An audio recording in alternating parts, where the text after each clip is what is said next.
A'udzu billahi minasyaitonir rajim. Bismillahirrahmanirrahim. Assalamualaikum warahmatullahi wabarakatuh. Alhamdulillahi rabbil alamin. Asyhadu an la ilaha illallah wa asyhadu anna Muhammadar Rasulullah. Allahumma shalli wa sallim ala sayyidina Muhammadin wa ala alihi wa ashabihi ajma'in. La haula wa la quwwata illa billahil aliyyil azim. Al-Fatihah. A'udzu billahi minasyaitonir rajim. Bismillahirrahmanirrahim. Alhamdulillahi rabbil alamin. Arrahmanir rahim. Maliki yaumiddin. Iyyaka na'budu wa iyyaka nasta'in. Ihdinas siratal mustaqim. Siratal ladzina an'amta 'alaihim ghairil maghdubi 'alaihim waladdallin. Amin. Qalu subhanaka la 'ilma lana illa ma 'allamtana innaka antal alimul hakim. Rabbi syrah li sadri wa yassir li amri wahlul 'uqdatam min lisani yafqahu qawli. Rabbana zidna ilma warzuqna fahma waj'alna minas sholihin. Amin ya rabbal alamin. Alhamdulillah, di dalam kesempatan video kali ini saya Cak Luk atau Pak Lukman akan melanjutkan ngaji usul fikih kita bab al-akhbar pada part yang ketiga. Semoga semakin dilimpahi barokah dan dikarunia istiqomah oleh Allah. Amin ya rabbal alamin. Baiklah, langsung saja kita lanjutkan ngaji usul fikih kita ini. Bismillahirrahmanirrahim. Qala al-musannifu rahimahullahu ta'ala wa nafa'ana bihi bi'ulumihi wa amaddana bi asrarihi wa anwarihi fid darain. Amin. Lil ihtijaji solihun la mursalu lakin marosilus sohabi tuqbalu. Utawi hadits musnad utawa khobar musnad maring bisa dadi hujjah iku solihun kang patut, la mursalun dudu khobar mursal utawa dudu hadits mursal.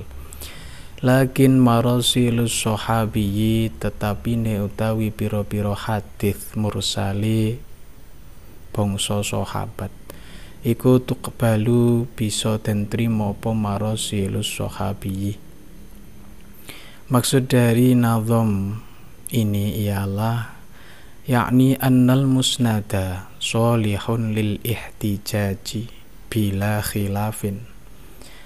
Khobar musnad atau hadits musnad, hadits yang sanadnya utuh bersambung sampai Rasulullah, itu bisa dijadikan hujjah. Ini sebagaimana disepakati oleh para ulama tanpa adanya perbedaan, jadi disepakati oleh seluruh ulama. Wa ammal mursalu fa fihi tafsilun. Adapun hadits mursal maka perlu ada perincian terlebih dahulu kaitannya dengan bisakah menjadi hujjah atau tidak. Likhtilafi anwa'ihi wa ikhtilafi darajatil mursilina min nahiyatil adalati wad dhabti. Perlu ditinjau dulu secara perinci sebab di dalam hadits mursal itu ada banyak ragam macamnya dan juga terjadi perbedaan level atau tingkatan para mursil, yakni orang yang mursalkan hadits, meriwayatkan hadits mursal, yakni orang yang meniadakan rawi atasnya, rawi sumber dia mengambil hadis, dia menerima hadis. Bedanya level atau derajat para mursil ini dari sisi keadilan dan juga kekuatan hafalannya atau kesempurnaan hafalannya. Ad-dhabtu ay al-hifdzut tam. Inilah alasannya kalau hadits musnad sudah bisa dipastikan bisa dijadikan hujjah, adapun hadits mursal masih butuh perincian dulu. Keterangan yang pertama Ini ada dua hadits mursal. Yang pertama marosilus sahabah, kemudian yang kedua marosilut tabi'in. Yang pertama, fa marosilus sahabati radhiyallahu anhum hujjatun. Hadits-hadits mursal yang diriwayatkan oleh para sahabat Nabi radhiyallahu anhum adalah hujjah, jelas ditetapkan sebagai hujjah. Li'anna sahabata kulluhum udulun, sebab seluruh sahabat itu adalah orang-orang yang adil. Wadzalika bi ayyarwiya sahabiyun an sahabiyyin anin nabiyyi sallallahu alaihi wasallam wa yusqitus sahabiyya bainahu wa bainan nabiyyi sallallahu alaihi wasallam. Bagaimana terjadinya hadits mursal yang diriwayatkan oleh para sahabat ini ialah ketika seorang sahabat meriwayatkan hadits dari sahabat Nabi yang lain, yang sahabat tersebut langsung menerima hadits dari baginda Nabi Muhammad sallallahu alaihi wasallam. Kemudian sahabat yang meriwayatkan dari sahabat yang langsung menerima dari Nabi ini menggugurkan sahabat yang menerima langsung dari Nabi, dan generasi ini adalah generasi sama-sama sahabat. Ini terjadi dan dihukumi hadits mursal atau marosilus sahabati. Dan hadits mursal sahabat ini ialah bisa digunakan sebagai hujjah karena para sahabat itu dinilai udul, orang-orang yang adil, meskipun ada mursal, ada satu yang digugurkan yang langsung menerima dari baginda Nabi atau tidak disebutkan. Yang kedua, wa marasilut tabi'ina la tuqbalu illa marasila Sa'id bin al-Musayyabi fa innahu la yursilu illa ammay yuqbalu qawluhu wa hadha ma'na qawlihi fil baitil ati. Yang kedua ini ialah hadits mursal para tabi'in, generasi setelah sahabat.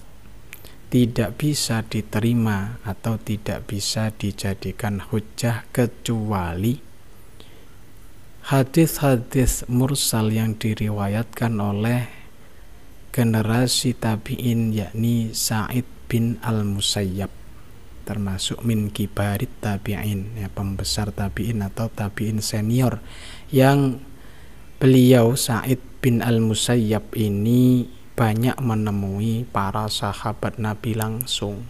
Jadi bukan sigharit tabi'in tapi kibarit tabi'in. Fa innahu la yursilu illa amma yuqbalu qawluhu.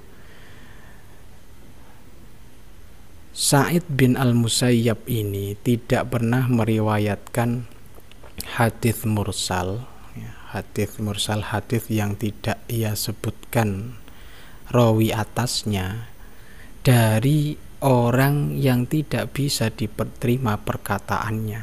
Jadi beliau tidak pernah meriwayatkan hadits mursal dari orang yang tidak bisa diterima perkataannya. Wa hadza ma'na qawlihi fil baitil ati. Kita bahas pada nazam berikutnya. Kadza Sa'id bin al-Musayyab bala lil ihtijaji ma rawahu mursala. Kadza iku kaya ikilah sholihun lil ihtijaj. Sa'id bin al-Musayyab utawi Sa'id bin al-Musayyab iqbala nampa nrimo sapa sira lil ihtijaji maring bisa dadi hujjah ma ing barang rawahu kang wis ngriwayatake sapa Sa'id bin al-Musayyab ing mursalan hale rupa hadis mursal. Fa qauluhu iqbala ay iqbalha fil ihtijaji. Maksudnya iqbala ini adalah terimalah periwayatan hadis mursalnya Sa'id bin al-Musayyab untuk bisa dijadikan hujjah. li'annaha futtishat wa buhitha anha fawujidat kulluha masanidu ay rawaha as-sahabiyyul ladzi asqatahu 'anin nabiy sallallahu alaihi wasallam. Alasan diterimanya riwayat mursal dari tabi'in yakni Sa'id bin al-Musayyab ini ialah karena hadis-hadis mursal yang diriwayatkannya setelah diteliti dan juga ditinjau, ditelisik, maka ditemukan ternyata hadis-hadis mursalnya itu adalah hadis-hadis musnad, hadis yang nyampe, yang sambung sanadnya. Maksudnya bagaimana hadis mursal setelah diteliti kok jadi hadis musnad? Maksudnya ialah sebenarnya sahabat, ya, sumber dari hadis yang ia riwayatkan, yang ia gugurkan atau yang tidak ia sebutkan ialah jelas, ialah orang yang jelas, orang yang bisa diterima perkataannya, dan sudah jelas-jelas memang meriwayatkan dari baginda Nabi Muhammad sallallahu alaihi wasallam. Wa huwa fil ghalibi abu zaujatihi sihruhu Abu Hurairah radhiyallahu anhu. Dan ditemukan ternyata sahabat yang ia gugurkan, ia tidak sebutkan dalam silsilah sanad rawi hadis yang ia riwayatkan, mayoritas ialah mertuanya sendiri, bapak dari istrinya sendiri, yaitu sahabat Abu Hurairah radhiyallahu an. Maka dari itu hadis mursal yang diriwayatkan oleh Sa'id bin al-Musayyab bisa diterima menjadi hujjah. Wa'lam, dan ketahuilah, annal mursala yuqbalu idza ta'akkada biqauli sahabiyyi au fi'lihi. Ini tinjauan hadis mursal yang bisa dijadikan hujjah adalah: yang pertama, hadis mursal yang didukung oleh pendapatnya sahabat Nabi, ya, jadi kekuatan kebenarannya didukung atau muatannya didukung oleh pendapat para sahabat, atau juga didukung perbuatannya para sahabat, au fatwa aktsari ahlil ilmi, atau didukung dengan fatwa mayoritas ulama, au kana min marasilis sahabati kama marro, atau hadis mursal tersebut termasuk di antara hadis mursal yang diriwayatkan oleh para sahabat. Nah, marasilus sahabah. Wa kadza idza asnadahu ghairul mursili. Dan begitu pula hadis mursal bisa diterima, dijadikan hujjah dan sekaligus untuk wajib diamalkan adalah ketika ada hadis musnad yang muatan atau kandungannya sama, yang mendukung kebenaran hadis mursal tersebut.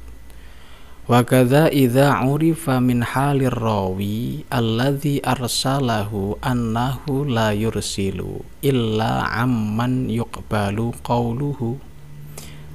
Nah, begitu pula bisa diterima hadis mursal sebagai hujjah adalah ketika diketahui keadaan rawi yang digugurkan atau yang tidak disebutkan dalam sanad hadis mursal tersebut, yakni rawi yang jelas-jelas orang yang bisa diterima perkataannya, orang yang adil. Contohnya kama rasili Sa'id bin al-Musayyabi al-madhkurati, seperti hadis-hadis mursal riwayat Sa'id bin al-Musayyab yang sudah dituturkan sebelumnya tadi. Wa hadhihi sittatu, persyaratan 6 ini, nasso 'alaiha Syafi'i radhiyallahu anhu, merupakan ketetapan yang sudah ditetapkan oleh Imam Asy-Syafi'i. Syarat-syarat hadits mursal bisa diterima sebagai hujjah. Wa naqalaha anhu al-Imamul Amudi ma'adal awwala, dan pendapat Imam Syafi'i syarat-syarat 6 ini dinukil oleh Imam Al-Amudi kecuali yang pertama. Wa alhaqu bil musnadil mu'an'ana fi hukmihi alladhi lahu tabayyana. Allahu a'lam bissawab. Alhamdulillah, semoga bermanfaat, semoga semakin diberi kemudahan untuk memahami ilmu oleh Allah. Amin ya rabbal alamin. Alhamdulillah. Assalamualaikum warahmatullahi wabarakatuh. Allahumma sholli ala sayyidina Muhammad.